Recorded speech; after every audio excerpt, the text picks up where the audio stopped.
Happy New Week to you guys, and welcome back to the Sports Diva YouTube page. It's a beautiful new week, and it's a week, latest so many FIFA World Cup matches coming your way. Thank you very much to all my subscribers. Thank you so much, all of you that subscribed, liked, shared, commented on the post.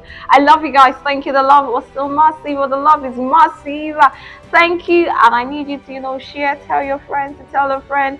Let's grow the community. All right, thank you guys so much. So today we'll be talking about, the opening ceremony for the 2022 FIFA World Cup Qatar 2022. And don't forget, this is Eyes on Qatar 2022. That is what we're doing. And on this particular video, we'll be taking a look at the opening ceremony, the opening match, and we'll look at the fixtures that are also coming.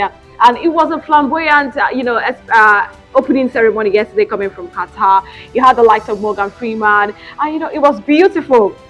I must tell you, Qatar really spent money to actually host this World Cup. The costliest World Cup so far, $220 billion. Oh my God, that is crazy. That is crazy. But they definitely know it's the 2020 FIFA World Cup, and we have to bring the best to the table, and the best they are bringing in terms of infrastructure and every other thing. Well, we're going to talk about that, subsequently in the video. But let's talk about Qatar up against Ecuador, the opening game of the 2022 FIFA World Cup.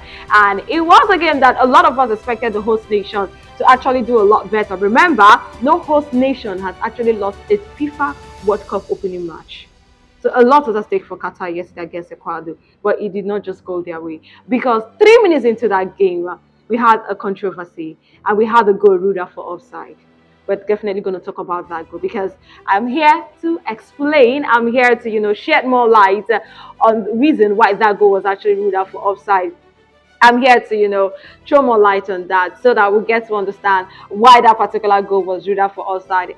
Because we had a Qatari defender, there, like we always say, he was the last man standing, so why should it have been ruled out for offside? And that is what I'm here to do. And when you look at the picture on your screen right now, you would see something.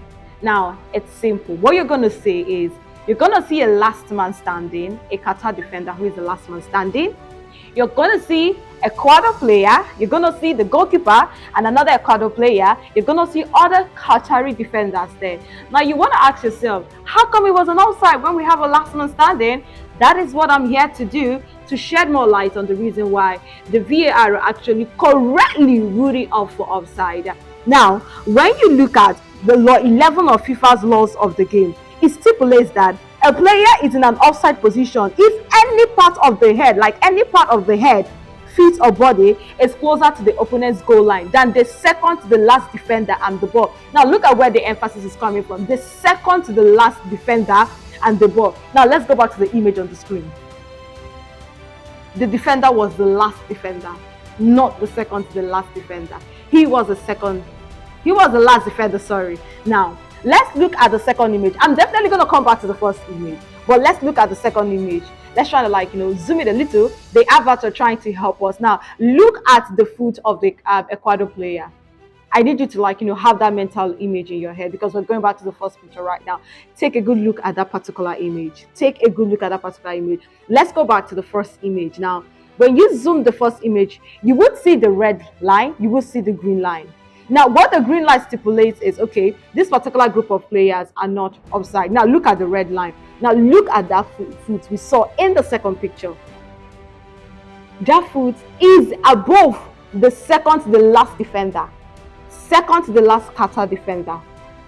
Now, let me take you back to what I said earlier, a few seconds ago. Law 11 of FIFA's laws of the game. It stipulates that a player is in an offside position if any part of his body, like any part, his head, feet or body, is closer to the opponent's goal line than the second to the last defender and the ball. Now, you could see that it was just the last defender remaining. So automatically, you could see why VAR correctly ruled it out for offside. His feet was above or more than the second to the last defender. So it is automatically an offside. But still, let me still shed more light on that. Now, when the free kick was actually played into the area, you could actually see Ecuador defender Feliz Torres. You could actually see him from the image challenging the goalkeeper. The ball actually fell to Michael Estrada. He headed it back to Torres for him to create the goal for Valencia, who actually ended up scoring a brace for Ecuador in that particular game yesterday. Now, when Torres got a touch of the ball, see, the direction the ball travels at this point is irrelevant. That's what I want you to understand. The direct, whether backwards, forwards, is irrelevant at this point. Now, Estrada had one foot ahead of the last defensive player. That is what that image is trying to explain to you. He had one foot ahead of the second to the last defensive player.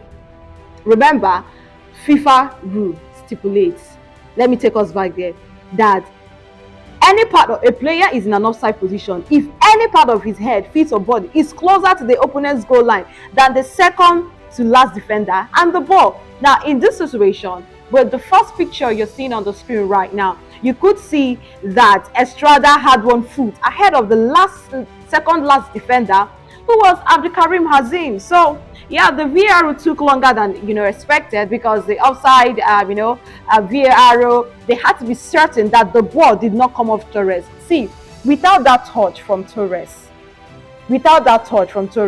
Estrada would not have been in an offside position. And any subsequent touch by the Qatari goalkeeper would not be considered deliberate play to reset the offside phase. So you could actually see clearly that the offside rule and what happened yesterday, it was obvious it was an offside. But Qatar actually did not understand that. Okay, that was more like a lifesaver for them to probably buckle up.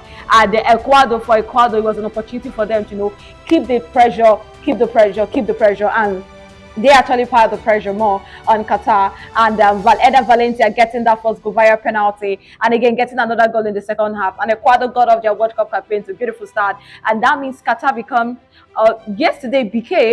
it's past tense right now.